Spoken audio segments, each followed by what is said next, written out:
بسم اللہ الرحمن الرحیم۔ السلام علیکم ورحمۃ اللہ وبرکاتہ۔ اللہ تعالیٰ تمام احباب کو سلامت رکھے۔ عام طور پہ ایک مسئلہ پوچھا جاتا ہے کہ کیا آن لائن یعنی ویڈیو کال کے ذریعے نکاح ہو سکتا ہے یا نہیں ہو سکتا، یعنی لڑکا ایک الگ ملک میں ہے، لڑکی ایک الگ ملک میں ہے یا الگ الگ شہروں میں ہے اور وہ ویڈیو کال کے ذریعے آن لائن نکاح کرنا چاہتے ہیں، تو اس کا کیا طریقہ کار ہے۔ تو اس حوالے سے یاد رکھیں جو علماء کرام نے بیان کیا ہے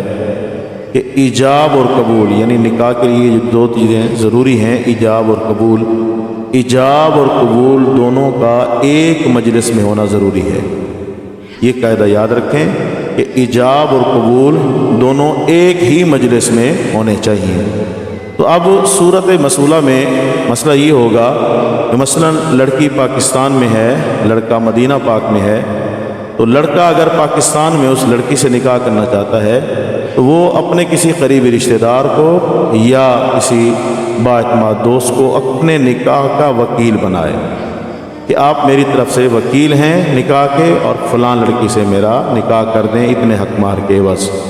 تو اب وہ وکیل جو ہے وہ وہاں موجود ہونا چاہیے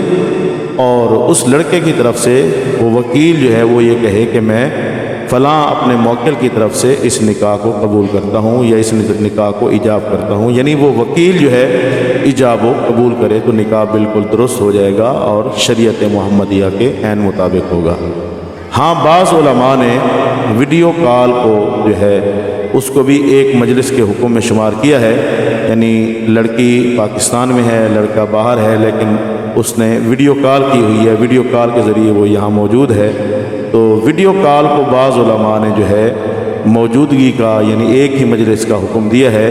اور یہ حکم لگایا ہے کہ ویڈیو کال کے ذریعے بھی نکاح ہو سکتا ہے۔ بعض علماء کا یہ فتویٰ ہے، لیکن بہتر پہلے والی صورت ہے، اگرچہ دوسری والی صورت میں بھی بعض علماء کے نزدیک نکاح ہو جاتا ہے، لیکن پہلے والی صورت زیادہ بہتر ہے اور حضور کی سنت کے عین مطابق ہے کہ جو بہر موجود ہے چاہے لڑکا ہو یا لڑکی ہو وہ اپنا وکیل بنا لے اور وکیل کے ذریعے نکاح کرے۔ اللہ تعالی ہم سب کو حضور سید عالم صلی اللہ تعالی وسلم کی سنت اور شریعت پر عمل کرنے کی توفیق عطا فرمائے، آمین ثم آمین۔